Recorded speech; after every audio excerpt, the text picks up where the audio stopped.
자, 오늘 말씀은 사도행전 15장 12절부터 35절까지 말씀입니다. 함께 읽습니다. 온 무리가 가만히 있어 바나바와 바울이 하나님께서 자기들로 말미암아 이방인 중에서 행하신 표적과 기사에 관하여 말하는 것을 듣더니 말을 마치매 야고보가 대답하여 형제들아, 내 말을 들으라. 하나님이 처음으로 이방인 중에서 자기 이름을 위할 백성을 취하시려고 그들을 돌보신 것을 시므온이 말하였으니 선지자들의 말씀이 이와 일치하도다. 기록된 바 이후에 내가 돌아와서 다윗의 무너진 장막을 다시 지으며 또 그 허물어진 것을 다시 지어 일으키리니 이는 그 남은 사람들과 내 이름으로 일컬음을 받는 모든 이방인들로 주를 찾게 하려 함이라 하셨으니 즉 예로부터 이것을 알게 하시는 주의 말씀이라 함과 같으니라. 그러므로 내 의견에는 이방인 중에서 하나님께로 돌아오는 자들을 괴롭게 하지 말고 다만 우상의 더러운 것과 음행과 목매어 죽인 것과 피를 멀리하라고 편지하는 것이 옳으니 이는 예로부터 각 성에서 모세를 전하는 자가 있어 안식일마다 회당에서 그 글을 읽음이라. 이에 사도와 장로와 온 교회가 그 중에서 사람들을 택하여 바울과 바나바와 함께 안디옥으로 보내기를 결정하니 곧 형제 중에 인도자인 바사바라 하는 유다와 실라더라. 그 편에 편지를 붙여 사도와 장로된 형제들은 안디옥과 수리아와 길리기아에 있는 이방인 형제들에게 문안하노라. 들은즉 우리 가운데서 어떤 사람들이 우리의 지시도 없이 나가서 말로 너희를 괴롭게 하고 마음을 혼란하게 한다 하기로 사람을 택하여 우리 주 예수 그리스도의 이름을 위하여 생명을 아끼지 아니하는 자인 우리가 사랑하는 바나바와 바울과 함께 너희에게 보내기를 만장일치로 결정하였노라. 그리하여 유다와 실라를 보내니 그들도 이 일을 말로 전하리라.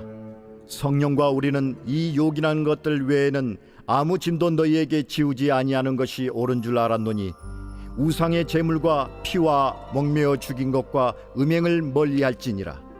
이에 스스로 삼가면 잘 되리라. 평안함을 원하노라. 그들이 작별하고 안디옥에 내려가 무리를 모은 후에 편지를 전하니 읽고 그 위로한 말을 기뻐하더라. 유다와 실라도 선지자라 여러 말로 형제를 권면하여 굳게 하고 얼마 있다가 평안히 가라는 전송을 형제들에게 받고 자기를 보내던 사람들에게로 돌아가되 바울과 바나바는 안디옥에서 유하며 수다한 다른 사람들과 함께 주의 말씀을 가르치며 전파하니라. 하나님의 뜻을 찾는 성숙함이란 제목으로 말씀 증거합니다. 바울과 바나바의 첫 번째 선교 여행을 통해서 많은 이방인이 복음을 듣게 됐어요. 이방인 선교에 물꼬가 트인 것입니다. 하지만 당시 예루살렘 교회는 이방인을 온전히 받아들일 준비가 아직 덜 되었어요. 그에 대한 논쟁의 장면이 오늘 사도행전 15장입니다. 어떤 논쟁이 있었고 어떻게 해결해 갔는지 두 가지로 함께 생각해 봅니다. 첫 번째, 문제를 피하지 않았어요. 오늘 15장 논쟁의 발단은 안디옥 교회에서 시작됐습니다. 예루살렘 교회에서 몇몇 교인이 안디옥 교회로 왔는데 그들은 예수를 믿어도 할례를 받지 않으면 구원을 받지 못한다고 가르쳤습니다. 이에 바울과 바나바는 그 주장을 강하게 반대했죠. 결국 안디옥 교회는 대표자들을 예루살렘 교회에 보내어 이 문제를 공론화합니다. 지혜로운 결정이죠. 확신이 있었기 때문에 직접 예루살렘 교회와 이 문제를 매듭지키로 한 것입니다. 그래서 바울 일행이 예루살렘 교회에 도착한 후 논쟁이 곧 시작돼요. 이때 여전히 유대의 전통을 고수하는 사람들이 있었습니다. 저 위 5절을 봅니다. 바리새파 중에 어떤 믿는 사람들이 일어나 말하되 이방인에게 할례를 행하고 모세의 율법을 지키라 명하는 것이 마땅하다 하니라. 자, 이렇게 말하는 사람은 누구였을까요? 바리새파 출신의 개종자들이었습니다. 그러니까 이들은 주님께로 돌아왔지만 아직 과거의 묵은 때를 정리하지 못한 것입니다. 예수 십자가가 아니라 여전히 율법과 할례를 붙잡고 있었어요. 이에 베드로는 자신의 경험을 이야기하죠. 분명히 하나님께서 이방인에게도 성령을 부으셨다는 것입니다. 사마리아에서의 기억, 그리고 고넬료와의 기억이 생생한 거예요. 성령의 기름 부으심을 직접 보았기 때문입니다. 그러면서 일침을 놓쳐 10절 말씀, 그런데 지금 너희가 어찌하여 하나님을 시험하여 우리 조상과 우리도 능히 매지 못하던 멍에를 제자들의 목에 두려느냐. 교만하지 말자는 거예요. 우리도 하지 못한 일을 왜 그들에게 요구하냐는 것입니다. 전통은 하나님이 세우시는 것이지 사람이 세우는 것이 아니라는 이야기예요. 자, 이 간증으로 완고한 사람들은 잠잠하게 됐습니다. 그리고 이어서 바울이 이방 땅에서 했던 선교 여행에 대해서도 증언하지요. 하나님이 어떻게 이방인들의 마음을 여시고 그들에게 복음의 능력을 나타내 보이셨는지를 전달합니다. 자, 그렇게 찬반의 진술이 다 끝나고 예루살렘 교회 수장이었던 야고보가 이제 발언을 해요. 여기서 야고보는 예수님 육신의 동생이지요. 그가 성경의 권위, 선지자의 기록으로 이 일을 우선 정리합니다. 15절로 18절의 말씀 봅니다. 선지자들의 말씀이 이와 일치하도다. 기록된 바 이후에 내가 돌아와서 다윗의 무너진 장막을 다시 지으며 또 그 허물어진 것을 다시 지어 일으키리니 이는 그 남은 사람들과 내 이름으로 일컬음을 받는 모든 이방인들로 주를 찾게 하려 함이라 하셨으니 즉 예로부터 이것을 알게 하시는 주의 말씀이라 함과 같으니라. 아멘.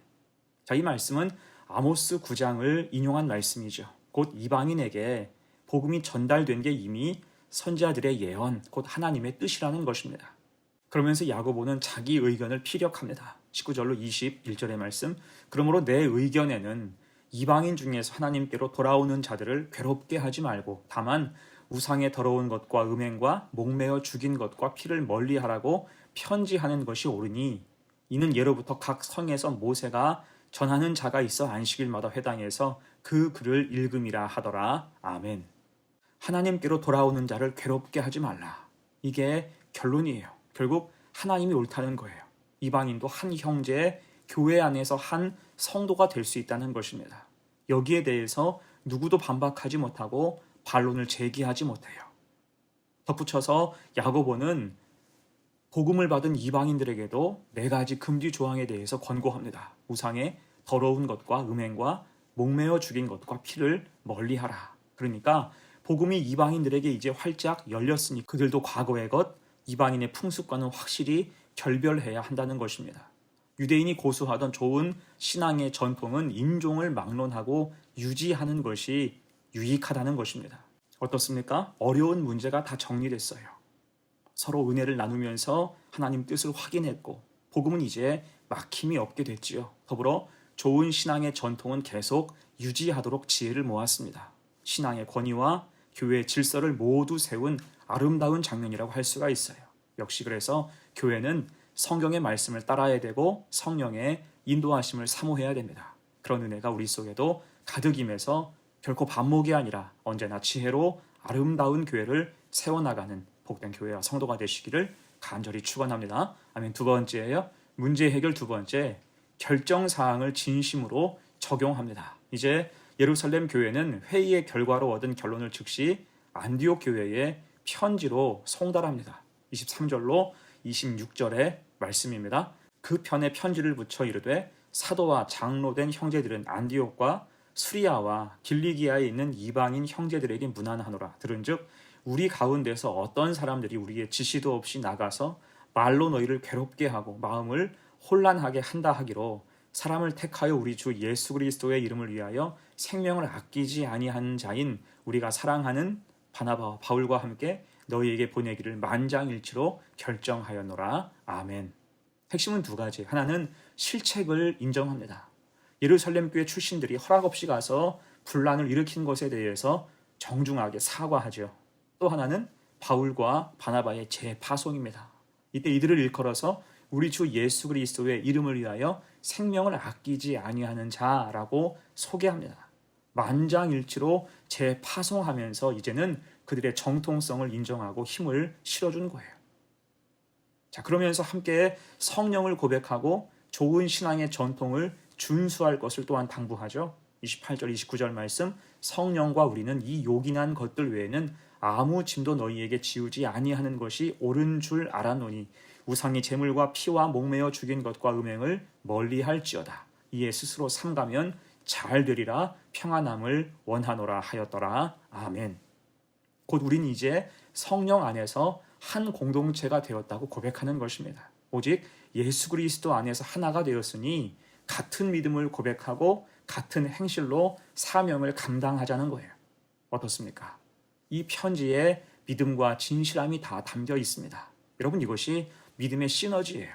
함께 성장할 발판이 만들어지는 것입니다. 이런 아름다운 모습, 인정하고 교제하고 축복하는 모습이 우리 속에도, 교회들 가운데도 가득하기를 간절히 축원합니다. 아멘. 이제 말씀을 마무리합니다. 30절, 31절 봅니다. 그들이 작별하고 안디옥에 내려가 무리를 모은 후에 편지를 전하니 읽고 그 위로한 말을 기뻐하더라. 아멘.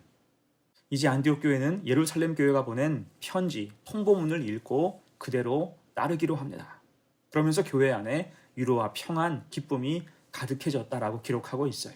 자, 그렇게 안디옥 교회는 더 견고해졌고 이후 복음을 더 멀리 능력 있게 전파하는 사명을 감당하게 됩니다.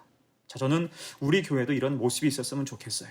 의견이 엇갈릴 때 말씀을 붙잡고 하나님의 뜻을 구하고 또 수렴하며 성령을 고백하고 믿음 가지고 나아가면 그 어떤 어려움도 아름답게 마무리할 수 있을 거라고 믿습니다. 그렇게 믿음 안에서 일치되고 서로 인정하고 축복하며 함께 일하는 거룩한 교회와 성도가 되시기를 간절히 축원합니다. 아멘. 함께 기도합니다. 은혜로우신 하나님, 어려운 문제가 잘 해결되고 걸림돌이 제거되는 장면을 보게 하셔서 감사합니다. 이렇게 생각이 엇갈릴 때 기도하면서 지혜를 구하고 서로를 존중할 때 아름다운 해결이 있게 하옵소서. 진심으로 상대를 대하게 하셔서 존중을 통해서 화합하는 교회, 하나님의 뜻을 찾는 성숙함이 있는 복된 교회가 되게 하옵소서. 감사드리며 예수님의 이름으로 기도하옵나이다. 아멘.